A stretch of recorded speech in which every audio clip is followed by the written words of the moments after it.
शांताकारं भुजंगशयनं पद्मनाभं सुरेशं विश्वधारं गगनसदृशं मेघवर्णं शुभांगं लक्ष्मीकान्तं कमलनयनं योगिभिध्यानगम्यं वंदे विष्णु भवभयहरं सर्वलोकैकनाथं। मंगलम भगवान विष्णु मंगलम गरुड़ध्वज मंगलम पुंडरीकाक्ष मंगलाय तनोहरि। ओम नमो भगवते वासुदेवाय। आज का दिन आप सभी के लिए मंगलमय हो। पौष महीने में प्रतिदिन भगवान सूर्य देव को जल का अर्घ देना चाहिए। इससे सालों भर भगवान सूर्य देव की कृपा बरसती रहती है। आइए सुनते हैं पौष मास की कथा का 15वां अध्याय। सूत जी कहते हैं, स्वजनों से मिलने और पुण्य श्लोक भगवान श्री कृष्ण अब क्या करना चाहते हैं, यह जानने के लिए अर्जुन द्वारका गए हुए थे। कई महीने बीत जाने पर भी अर्जुन वहां से लौट कर नहीं आए। धर्मराज युधिष्ठिर को बड़े भयंकर अपशकुन दिखने लगे। उन्होंने देखा कि काल की गति बड़ी विकट हो गई है। जिस समय जो ऋतु होनी चाहिए उस समय वह नहीं होती और उनकी क्रियाएं भी उल्टी ही होती है। लोग बड़े क्रोधी, लोभी और असत्य परायण हो गए हैं। अपने जीवन निर्वाह के लिए सब लोग पाप पूर्ण व्यवहार करने लगे हैं। सारा व्यवहार कपट से भरा हुआ होता है। यहां तक कि मित्रता में भी छल मिला रहता है। पिता माता, सगे संबंधी, भाई और पति पत्नी में भी झगड़ा होते रहता है। कली काल के आ जाने से लोगों का स्वभाव ही लोभ, दंभ आदि अधर्म से अभिभूत हो गया है और प्रकृति में भी अत्यंत अरिष्ट सूचक अपशकुन होने लगे हैं। यह सब देखकर युधिष्ठिर ने अपने छोटे भाई भीमसेन से कहा। युधिष्ठिर ने कहा, भीमसेन, अर्जुन को हमने द्वारका इसलिए भेजा था कि वह वहां जाकर पुण्य श्लोक भगवान श्री कृष्ण क्या कर रहे हैं इसका पता लगाए और संबंधियों से मिल भी आए। तब से 7 महीने बीत गए, किंतु तुम्हारा छोटा भाई अब तक नहीं लौट रहे हैं। मैं ठीक ठीक यह नहीं समझ पाता हूं कि उनके न आने का क्या कारण है। कहीं देवर्षि नारद के द्वारा बतलाया हुआ वह समय तो नहीं आ पहुंचा है जिसमें भगवान श्री कृष्ण अपनी लीला विग्रह का संवरण करना चाहते हैं। उन्हीं भगवान की कृपा से हमें यह संपत्ति, राज्य, स्त्री, प्राण, कुल, संतान, शत्रुओं पर विजय और स्वर्ग आदि लोकों का अधिकार प्राप्त हुआ है।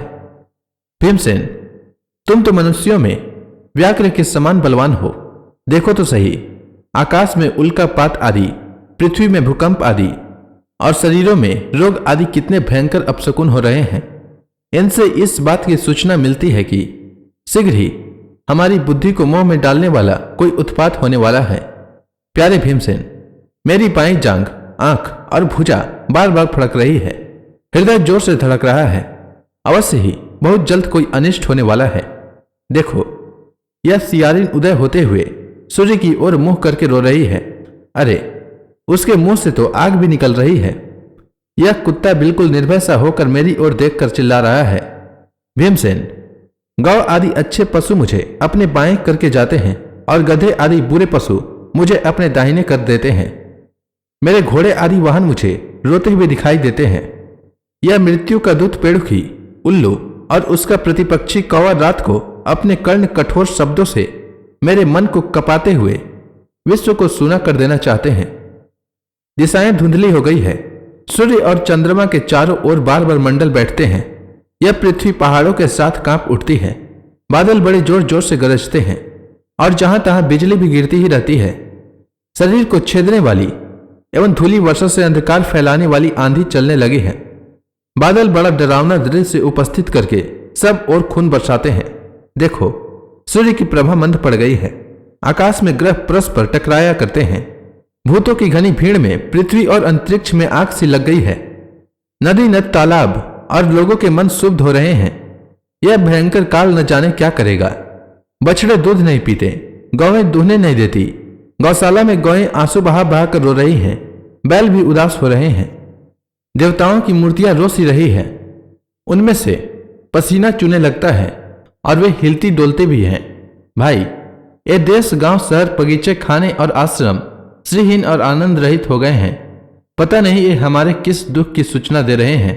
इन बड़े बड़े उत्पातों को देखकर मैं तो ऐसा समझता हूं कि निश्चय ही यह भाग्यहीना भूमि भगवान के उन चरण कमलों से रहित हो गई है, जिनका सौंदर्य तथा जिनके ध्वजा, वज्र, अंकुश आदि विलक्षण चिन्ह और किसी में भी कहीं भी नहीं है।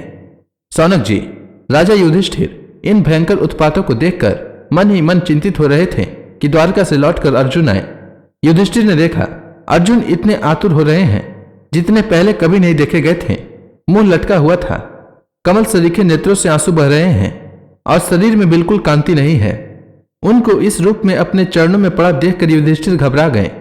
देवर्षि नारद की बातें याद करके उन्होंने सुहृदों के सामने ही अर्जुन से पूछा। युधिष्ठिर ने कहा, भाई, द्वारकापुरी में हमारे स्वजन संबंधी वृष्णिवंशी यादव कुशल से तो है ना? अपने छोटे भाई सहित मामा वासुदेव जी तो कुशल से तो है ना? उनकी पत्नियां, हमारी मामी देवकी आदि 7 बहिनें अपने पुत्रों और बहुओं के साथ आनंद से तो है ना? जिनका पुत्र कंस बड़ा ही दुष्ट था, वे राजा उग्रसेन अपने छोटे भाई देवक के साथ जीवित तो है ना? हृदिक, उनके पुत्र कृतवर्मा, अक्रूर, जयंत, गद, सारण तथा शत्रुजित आदि यादव वीर सकुशल से है ना? यादवों के प्रभु बलराम जी तो आनंद से है ना? विष्णु वंश के सर्वश्रेष्ठ महारथी प्रद्युम्न सुख से तो हैं। युद्ध में बड़ी फुर्ती दिखाने वाले भगवान अनिरुद्ध आनंद से है ना? सुषेण, चारुदेषण, जाम्बवती नंदन सांब और अपने पुत्रों के सहित ऋषभ आदि भगवान श्री कृष्ण के अन्य सब पुत्र भी प्रसन्न है ना? भगवान श्री कृष्ण के सेवक सूतदेव, उद्धव आदि और दूसरे सुनंद नंद आदि प्रधान यदुवंशी जो भगवान श्री कृष्ण और बलराम के बाहुबल से सुरक्षित हैं, सबके सब सकुशल है ना? हमसे अत्यंत प्रेम करने वाले वे लोग कभी हमारा कुशल मंगल भी पूछते हैं। भक्तवत्सल ब्राह्मण भक्त भगवान श्री कृष्ण अपने स्वजनों के साथ द्वारकापुरी की सुधर्मा सभा में सुखपूर्वक विराजते हैं ना? वे आदि पुरुष बलराम जी के साथ संसार के परम मंगल, परम कल्याण और उन्नति के लिए यदुवंश रूप क्षीर सागर में विराजमान हैं। उन्हीं के बाहुबल से सुरक्षित द्वारकापुरी में यदुवंशी लोग सारे संसार के द्वारा सम्मानित होकर बड़े आनंद से विष्णु भगवान के पार्षदों के समान विहार कर रहे हैं। सत्यभामा आदि 16,000 रानियां प्रधान रूप से उनके चरण कमलों की सेवा में ही रत रहकर उनके द्वारा युद्ध में इंद्र आदि देवताओं को भी हराकर इंद्राणी के भोग योग्य तथा उन्हीं की अभिष्ट पारिजात आदि वस्तुओं का उपभोग करती है। यदुवंशी वीर श्री कृष्ण के बाहुदंड के प्रभाव से सुरक्षित रहकर निर्भय रहते हैं और बलपूर्वक लाई हुई बड़े बड़े देवताओं के बैठने योग्य सुधर्मा सभा को अपने चरणों से आक्रांत करते हैं। भाई अर्जुन, यह भी बताओ कि तुम स्वयं तो कुशल से हो ना? मुझे तुम श्रीहीन से दिख रहे हो। वहां बहुत दिनों तक रहे, कहीं तुम्हारे सम्मान में किसी प्रकार की कमी तो नहीं हुई? किसी ने तुम्हारा अपमान तो नहीं कर दिया? कहीं किसी ने दुर्भाग्यपूर्ण अमंगल शब्द आदि के द्वारा तुम्हारा चित्त तो नहीं दुखाया? अथवा अपनी ओर से कुछ देने की प्रतिज्ञा करके भी तुम नहीं दे सके? तुम सदा शरणागतों की रक्षा करते आए हो। कहीं किसी भी ब्राह्मण, बालक, गौ, बूढ़े, रोगी, अबला अथवा अन्य किसी प्राणी का जो तुम्हारी शरण में आया हो तुमने त्याग तो नहीं कर दिया? कहीं तुमने अगम्य स्त्री से समागम तो नहीं किया? अथवा गमन करने योग्य स्त्री के साथ असत्कार पूर्वक समागम तो नहीं किया? कहीं मार्ग में अपने से छोटे अथवा बराबरी वालों से हार तो नहीं गए? अथवा भोजन करने योग्य बालक और बूढ़ों को छोड़कर तुमने अकेले ही तो भोजन नहीं कर लिया? मेरा विश्वास है कि तुमने ऐसा कोई निंदित काम तो नहीं किया होगा जो तुम्हारे योग्य न हो न हो। अपने परम प्रियतम अभिन्न हृदय परम सुहृद भगवान श्री कृष्ण से तुम रहित हो गए हो। इसी से अपने को शून्य मान रहे हो। इसके सिवा दूसरा कोई कारण नहीं हो सकता जिससे तुमको इतनी मानसिक पीड़ा हो। तो इसी के साथ यह अध्याय समाप्त हुआ।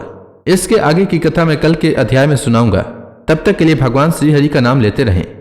तो प्रेम से बोलिए भगवान विष्णु की जय, श्री कृष्ण भगवान की जय, लक्ष्मी माता की जय, तुलसी माता की जय, समस्त देवी देवताओं की जय।